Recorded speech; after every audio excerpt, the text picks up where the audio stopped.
Suatu saat saya balas sebab tua, tapi ini tidak dianjurkan.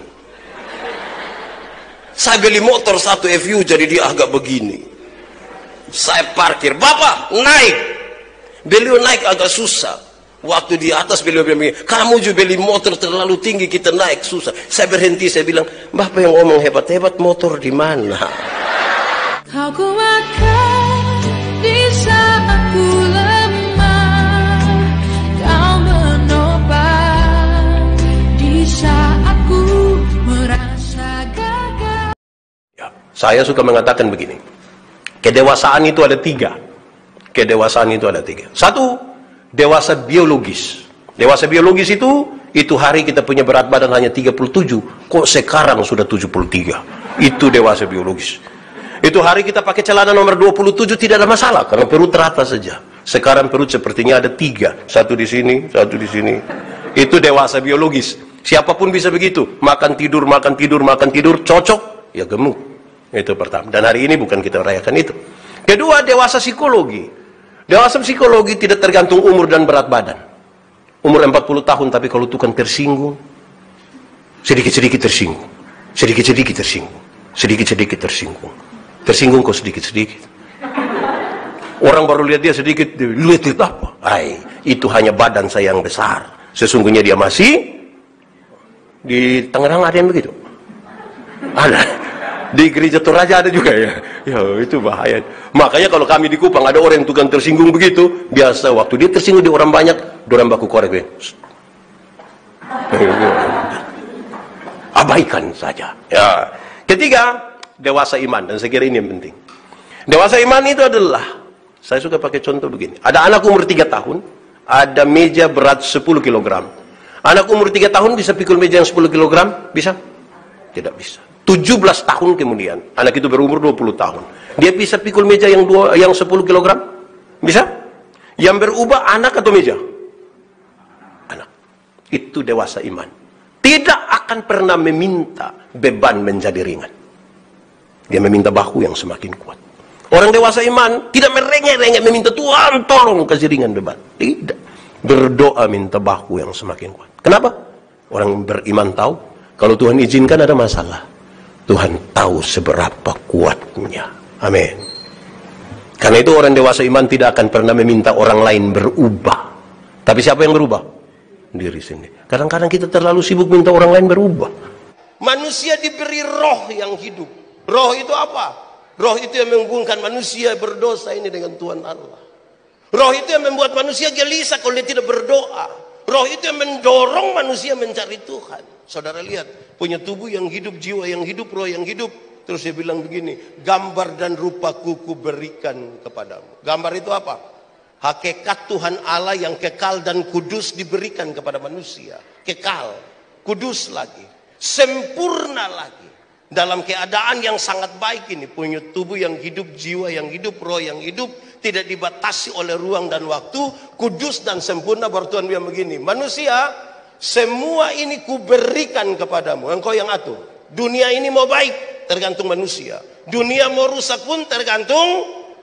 Tambah satu kalimat pendek ini, bahkan setan-setan pun harus tunduk kepada manusia. Bahkan apa? Setan-setan pun harus tunduk. Pertanyaannya jadi gampang sekarang.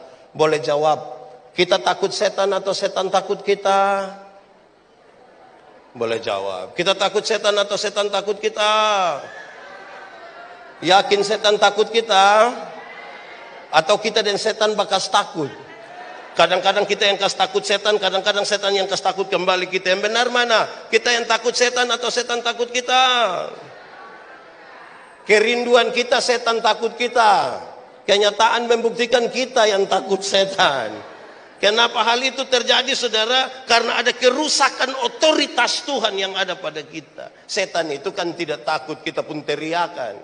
Setan takut otoritas Tuhan yang ada pada kita. Kalau ada orang kerasukan setan, tidak usah berteriak, kan dia tidak takut, kita pun teriakan. Tuhan Yesus ketika orang kerasukan setan, tanpa bicara satu kata, setan keluar sendiri. Kita punya berhari-hari, "Dalam nama Yesus, dalam." Setan tidak keluar. Yang berteriak kuat-kuat, jangan sampai dia yang takut setan. Wah, itu serius itu. Saya mau ajak saudara berefleksi bahwa melupakan Tuhan Allah dan hanyut di dalam dunia dengan segala macam kepuasan dunia adalah hal yang paling bodoh. Itu hal yang paling bodoh. Karena apa? Saudara mau setuju atau tidak setuju, Tuhan yang pegang waktu. Ketika Tuhan bilang cukup sudah, saya bicara dengan siapa, dia bilang begini, Pak Pendeta, ada satu SK yang tidak bisa dibatalkan, yaitu SK kematian. Kalau Tuhan suka turun itu SK itu, tidak ada yang bilang, aduh, anak dong masih kecil ini, belum lagi pun bapak model begitu. Tidak bisa ngomong. Sampai itu dia buat. Jadi kalau kita melupakan Tuhan hanya di dalam kesenangan dunia, ini hal yang paling bodoh. Kenapa? Karena saudara mau setuju atau tidak setuju, Tuhan yang pegang waktu. Kalau saya omong Tuhan pegang waktu, saya ingin sebenarnya mengatakan Tuhan yang pegang kita pun hidup. Saudara bayangkan siapa yang ketika dia mati itu dia pun segala yang ada pada dia pun diri dapat menolong dia. Tidak ada. Kami berurusan dengan banyak orang, dong kumpul uang banyak-banyak, kaya raya, iya, oke. Pada waktu sakit berat mau mati, dong bawa memang uang 1 tas, 2 tas, taruh di depan dokter. Dokter, tolong lakukan yang terbaik. Uang tidak usah pikir, yang penting lakukan yang terbaik. Dokter jawab sepotong saja, kami hanya bisa menjalankan semampu kami. Selebihnya itu Tuhan. Amin kok. Jadi kalau kita hanya di dalam apa yang bisa dibeli oleh uang, dengan uang, kita melakukan hal yang bodoh karena semua terbatas. Semua akan sampai selesai. Semua kesuksesan yang di dunia berupa material atau apapun akan selesai. Jadi jangan coba-coba melepaskan diri dari Tuhan. Karena ini akan jadi masalah serius bagi kita. Melupakan Tuhan Allah, hanyut di dalam dunia dengan segala kepuasannya adalah tindakan yang bodoh. Karena Tuhan yang pegang waktu. Nah, karena malam hari ini tema kita adalah mendidik anak, saya ingin mulai dengan mengatakan apa dulu arti dari kata mendidik itu. Kamus Besar Bahasa Indonesia memberi pengertian yang menarik. Mendidik itu artinya memelihara dan memberi latihan. Itu mendidik itu. Mendidik itu artinya memelihara dan memberi latihan. Kalau banyak orang sudah pelihara dengan baik anak-anaknya, belum tentu dia melatih dengan baik. Nah, lalu apa yang dilatih? Apa yang kita pelihara dia? Makan minum saja tidak cukup. Kenapa? Ini menyangkut tuntunan, pimpinan, ajaran, menyangkut dengan akhlak dan kecerdasan seorang anak. Hari ini untuk kasih makan, semua orang bisa kasih makan anak. Hari ini untuk membesarkan dan membangun cita-cita, semua orang bisa untuk itu. Tetapi membangun kecerdasan dan akhlak serta iman, itu tidak semua orang bisa menjalankannya dengan baik. Amin kok. Apalagi masa seperti ini. Kalau kita dulu ada di kamar tidur dan tanya, bapak tanya, Yandi, di mana? Di kamar. Selesai. Anak sekarang di dalam kamar tidur sekalipun belum tentu dia selesai. Dia sementara merambat kemana-mana dan kita pusing dan dorang. Amin kok. Itu kira-kira dia ikut dia pun bapak, kok dia pun mama. Oh, bapak saya, Mbak Esu. Nah, saudara-saudara, kata dasar dari mendidik itu adalah didik. Kata kuncinya adalah memelihara dan memberi latihan. Supaya mempengaruhi itu anak pun akhlak itu, mempengaruhi dia pun kecerdasan, supaya kalau tak salah sedikit jangan bilang, dia ikut lu pun mama pun keturunan dong, makanya begini. Pernah dengar itu kalimat kok? Yang bilang ini ikut mama pun keturunan, pernah dengar? Atau sendiri omong? Kita ini kadang-kadang kayak apa kok? Ini kalau itu anak pintar itu di pun bapak itu. Di pun bapak. Anak bodoh guru dong pun salah semua. Kasihan guru dong ini. Lantas kita membaca bagian ini saudara-saudara, Injil Lukas pasal 13 ayat 31 sampai ayat 35. Dimulai dari sebuah informasi yang menarik sekali. informasi tentang beberapa orang Farisi datang kepada Tuhan Yesus. Minta Tuhan, menyingkirlah sedikit. Karena Herodes ingin membunuh engkau. Kita mendapatkan informasi selama ini seolah-olah kalau sebut Farisi itu yang ada dalam kita punya pikiran, Farisi itu selalu orang tidak baik. Mereka adalah orang-orang yang paham tentang kebenaran, tentang firman Tuhan, tetapi mereka tidak baik. Tapi bagian ini nih menarik, saudara. Saya ingatkan kita kembali. Kaum Farisi adalah satu golongan dari para rabi dan ahli Taurat yang sangat berpengaruh. Mereka berpegang pada Taurat Musa dan pada adat istiadat nenek moyang. Seluruh hukum dan peraturan mereka taati secara mutlak. Itu orang-orang Farisi.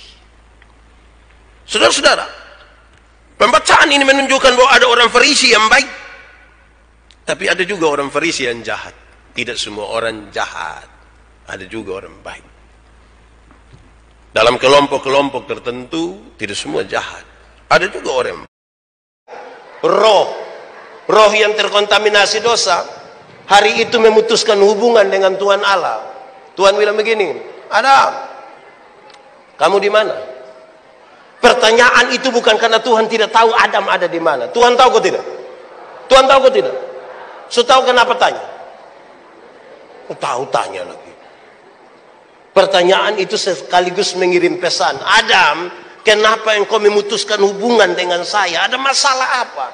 Dia bilang, Tuhan kami di sini. Kamu kenapa di situ? Kami telanjang, Tuhan. Kenapa kamu telanjang? Kamu dua sini. Tuhan panggil orang dua datang. Terus Tuhan bilang begini. Ini pakaian. Tuhan kasih makan. Kalau Tuhan yang buat pakaian, bagus ke tidak? Pasti bagus. Makan bagus, pakai pakaian bagus. Terus Tuhan bilang begini, sekarang kamu dua keluar dari taman ini. Tinggal di luar Firdaus tetap ada makan minum. Bagus malah. Tapi tinggal di luar Firdaus berarti kita tinggal di luar dari inti kehidupan. Makanya kepada penjahat yang bilang begini, Yesus, ingat aku kalau engkau datang sebagai raja. Tuhan Yesus bilang, hari ini juga aku bersama-sama kamu dalam Firdaus. Hari ini aku membawa engkau masuk kembali ke dalam inti kehidupan. Berarti inti kehidupan tidak terletak pada pakaian dan makanan, tapi tinggal bersama-sama dengan Kristus di sorga. Untuk apa badan bagus-bagus, pakaian ketat-ketat, hidup kaya raya, mati masuk neraka? Kurus-kurus, susah-susah, sengsara, mati masuk sorga. Mana yang baik? Badan bagus-bagus, pakaian ketat-ketat, hidup kaya raya, mati masuk neraka. Kurus-kurus, susah-susah, mati masuk sorga. Mana yang baik? Mana yang baik? Dua-dua tidak baik. Yang baik itu badan bagus-bagus, pakaian ketat-ketat, hidup kaya raya, mati masuk sorga. Tapi ada banyak orang, Tuhan baru kasih sedikit kepercayaan, lupa Tuhan. Dulu baru dari Rote datang di Jakarta, itu tiap malam berdoa. Tentang orang tua. Pembacaan tadi mengingatkan yang baik. Hanya dua saja. Tapi orang tua dikasihkan. Hai orang tua, berilah ilmu. Berilah ilmu kepada anak-anakmu atau mengajarlah kepada mereka. Berilah ilmu, mengajar. Untuk memberi ilmu dan mengajar ini, paling tidak dua hal penting. Memahami dengan baik dan melatih dengan baik. Bagaimana kita akan mengajarkan sesuatu yang kita sendiri tidak pahami. Bagaimana kita akan melatih pada waktu kita sendiri tidak tahu. Padahal kita diingatkan orang tua, berilah ilmu, ajarlah. Ajarlah. Begitu. Yang kedua bagi orang tua, saudara-saudara, berbagilah pengalaman. Hai orang tua, bagilah pengalaman. Berilah contoh kepada mereka. Berilah contoh. Untuk berbagi pengalaman ini, saudara-saudara, saya dan saudara pasti harus mengalami dulu sesuatu, baru kemudian kita teruskan kepada mereka. Hai orang tua, berbagilah pengalaman. Ceritalah kepada mereka. Saya bilang ke beberapa orang, kita punya anak yang kelas 6 SD, kelas 3 SMP, kelas 6 SD, kelas 3 SMA, yang kali ini tidak ujian tapi lulus. Separuh orang tua marah orang, kamu ini tidak ujian tapi lulus. Bapak don dulu setengah mati belajar. Padahal Bapak juga dulu tidak belajar. Tapi nasihat ini Bapak dulu belajar. Tidak. Alami dulu, baru kasih tahu yang benar. Itu tentang Andreas memperkenalkan Yesus kepada Simon saudaranya, sementara Filipus memperkenalkan Yesus kepada Nathanael, orang lain. Ini catatan baik ini. Ini Andreas memperkenalkan Yesus kepada siapa? Simon. Itu dia pun saudara. Filipus memperkenalkan Yesus kepada siapa? Nathanael atau Bartolomeus itu. Itu orang lain. Ini dua hal yang menarik. Yesus diperkenalkan di tengah-tengah saudara, keluarga. Yesus juga diperkenalkan di tengah-tengah orang lain, kepada orang lain. Ini hal yang menarik. Kadang-kadang orang bisa memperkenalkan Yesus kepada orang lain, tapi tidak memperkenalkan Yesus di tengah-tengah keluarga. Oh, dia jadi pendeta hebat, dia penginjil hebat, dia berkhotbah ke orang lain, cerita kepada orang lain, tapi kepada dia pun keluarga sendiri dia tidak. Nah, ini masalah ini. Ada yang sebaliknya. Dia hanya berani pimpin di dia rumah sah. Di dia rumah dia berani. Soalnya apa toh kan namanya di rumah. Tapi untuk mau kasih tahu di orang lain, mau panggil dia kok jadi majelis, weh itu kita bisa babunuh itu. Dia tidak mau karena dia bilang dia hanya bisa berdoa di rumah sah. Itu juga baik. Tetapi ada yang ketiga ini lebih parah. Di rumah juga dia tidak omong, apalagi di luar rumah. Itu dia lebih parah itu. Di rumah sudah tidak bicara tentang Yesus, di luar juga tidak bicara tentang Yesus. Nah, Bapak mau tanya dulu. Kalau di rumah sudah tidak bicara tentang Yesus, di luar tidak bicara juga tentang Yesus, nah bicara soal siapa lain? Kalau bukan Yesus yang kita bicara, kemungkinan besar kita suruh omong orang itu. Jadi lebih baik di rumah bawa omong tentang Yesus, di luar bawa omong juga tentang. Pada waktu kita berhenti bawa omong tentang Yesus, kemungkinan kita omong siapa? Omong orang. Nah coba kalau omong orang yang baik-baik, kita pi omong dia pusone baik lah, itu tambah masalah. Bosan pernah dengar orang omong begitu kok? Pernah aku tidak? Atau sendiri omong? Anak-anak dong begitu karena kita belajar begitu rupa supaya ketika kita memperkenalkan Yesus itu jangan lupa di rumah, di luar rumah. Yesus kemudian satu saat dia bilang begini, pergi beritakan Injil sudah, mulai dari Yerusalem, Yudea, Samaria, dan terus sampai ke ujung-ujung bumi. Kenapa Yerusalem? Karena di Yerusalem itu tempat tinggal mereka, rumah mereka, keluarga mereka di situ. Keluarlah sedikit ke Yudea, ke tetangga-tetangga dong begitu, ke Samaria yang katanya orang halaik banyak di situ, yang orang tidak kenal Tuhan begitu. Teruslah sampai ke ujung-ujung bumi. Banyak yang balik. Dia start dari ujung bumi, baru jalan pelan-pelan menuju rumah. Sampai di rumah ada rusuh gila buan semua. Baik saudara-saudara, ada 9 orang anak hari ini akan dibaptiskan. Saya mau bertanya kepada orang tua, tidak usah jawab, saudara butuh renungkan saja. Tiap-tiap orang tua pasti punya harapan yang besar bagi anak-anak ini. Mereka punya harapan buat anak-anak ini. Mau jadi apa? Mau untuk apa nanti besok-besok?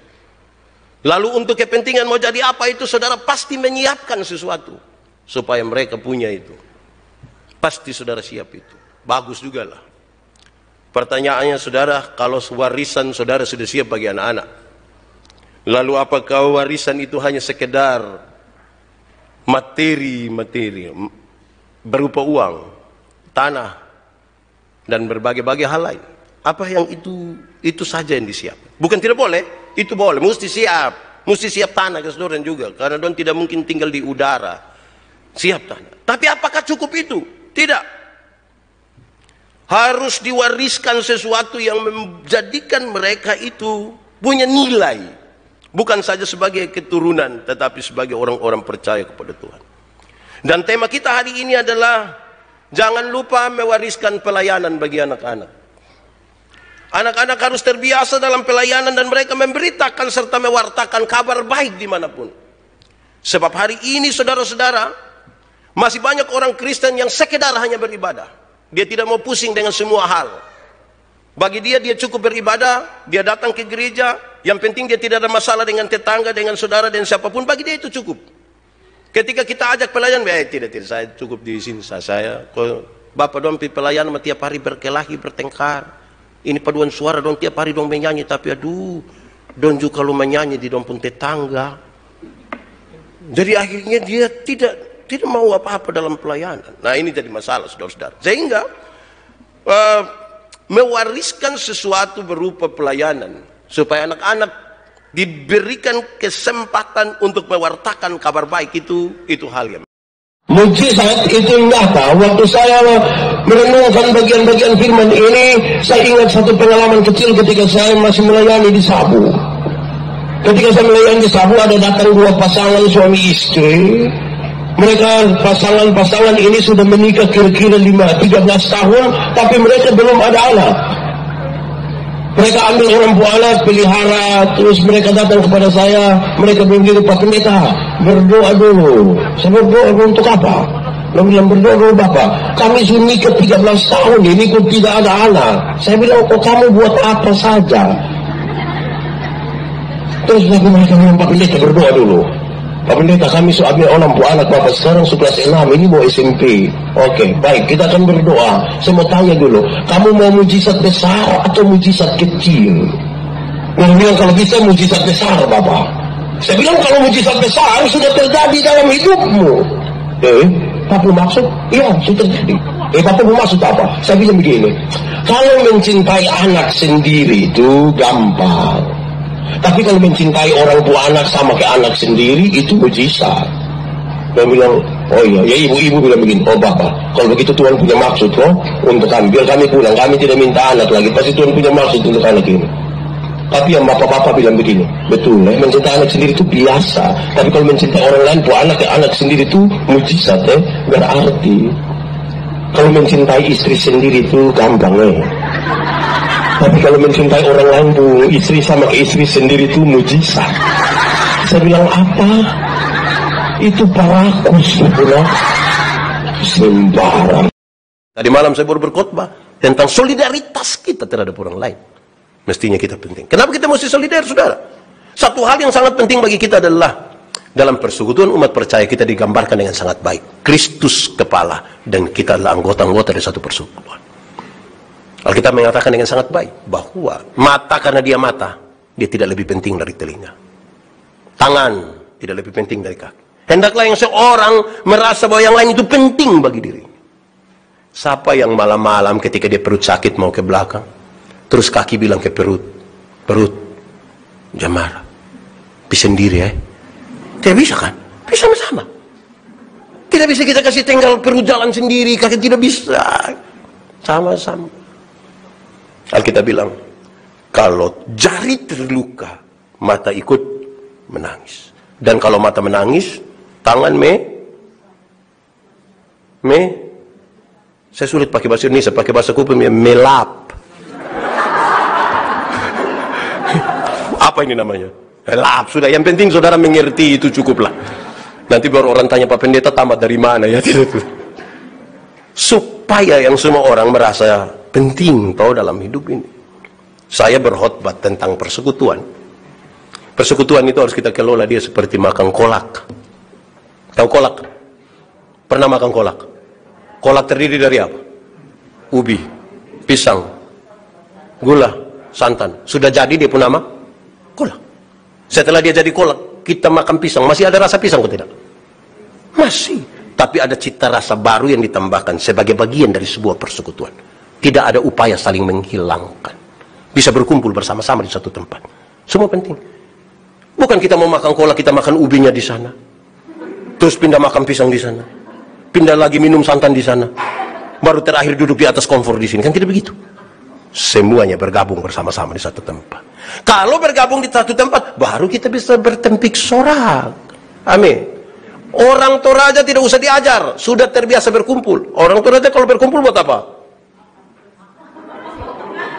Orang Toraja kalau berkumpul buat apa? Oh itu. Jadi harusnya tidak boleh lagi diajar. Sebenarnya dari kearifan lokal, hal-hal itu melekat pada kita. Ketika kita berbicara bertempik sorak, mestinya seorang merasa yang lain itu penting semua. Dalam sebuah persekutuan ini tidak ada yang paling kecil, tidak ada yang paling besar, Kalau ukuran badan silahkan, tapi semua menjadi penting bersama-sama. Ini nasihat pertama dari Tekin. Supaya kalau kita mau bertempik sorak, sungguh itu yang kita nyatakan, bahwa yang seorang penting. Jadi kalau ada bajumu 2, berikan 1 bagi orang lain. Tapi beri itu mesti ikhlas. Memberi dengan 3 ikhlas itu bermasalah. Di kampung saya suka bilang begini, anggaplah kita punya 1 baju. Ini baju ini andalan sudah nih. Di pesta itu baju, gereja itu baju, kumpul keluarga itu baju. Pokoknya itu baju saja. Terus ada keluarga dari kampung datang, mau pergi satu acara, terus pakai bahasa Kupang dia panggil kakak tuh, dia bilang begini, Susi, pinjam itu baju. Terus kita masih pikir untuk mau kasih atau tidak, orang tua bilang kasih. Ini kau punya saudara ini, kasih saja.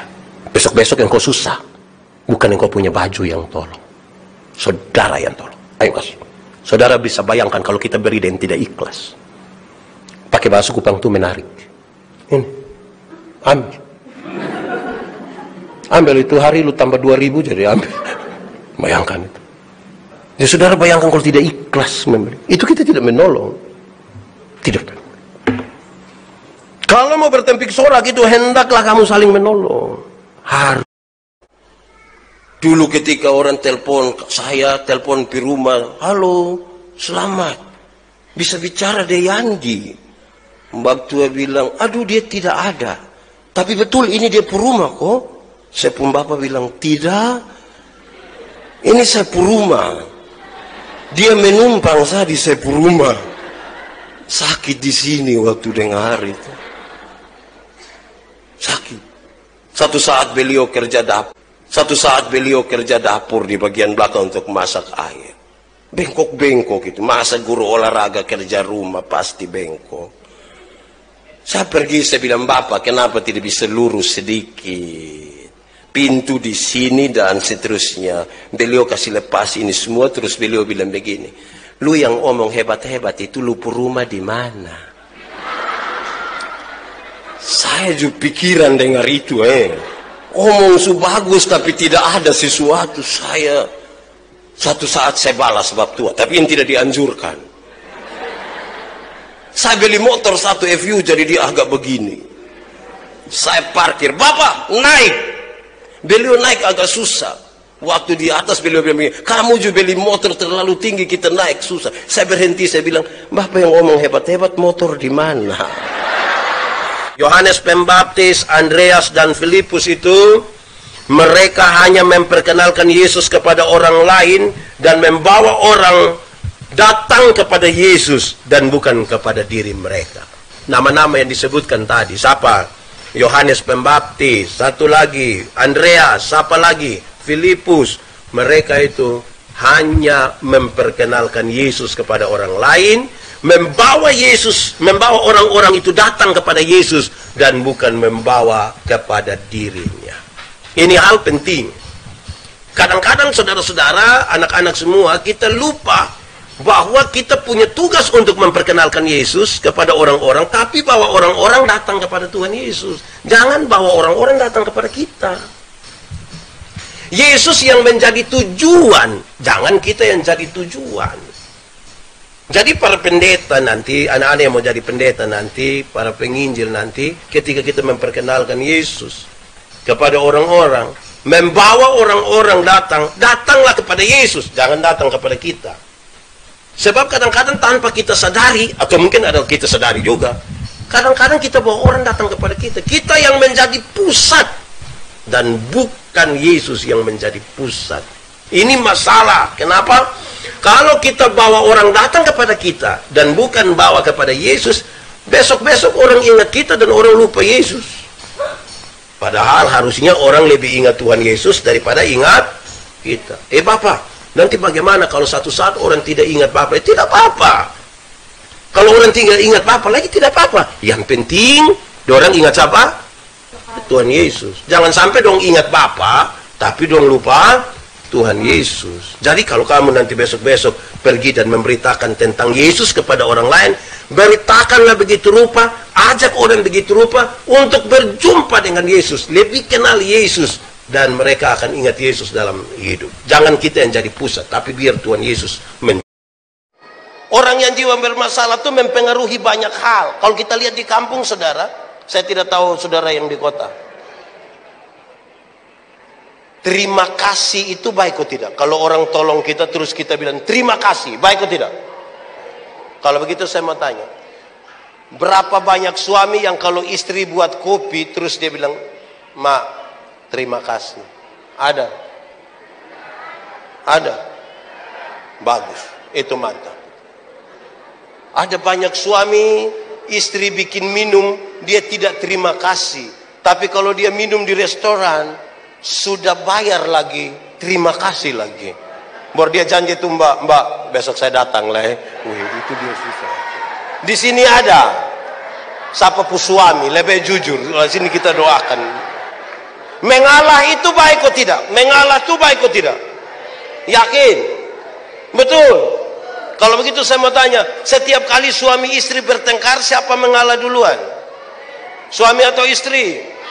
Istri atau suami? Suami atau istri? Istri atau suami? Daripada kita bertengkar suami atau istri, kenyataan membuktikan kita sama-sama tahu mengalah itu baik. Tapi setiap kali bertengkar suami istri, dua-dua tidak mau mengalah. Kalau kita di kampung malam-malam bapak tidur di kebun dengan ular. Kalau terpaksa tidur sama-sama, papa hadap kiri, mama hadap, baku omong kok tidak? Tidak. Bangun pagi, mama tetap buat kopi, tapi tidak piantar. Panggil anak kecil satu baru bilang begini, "Lo piantar kas papa ya?" Bapak terima kopi di ruang tamu, papa bilang, "Mama yang suruh kok." Terus ini anak dari depan mau pulang di belakang, dia pun mama panggil, kau tanya, "Teh papa bilang apa?" Su tidak sehat. Pernah alami itu kok? Bertobat.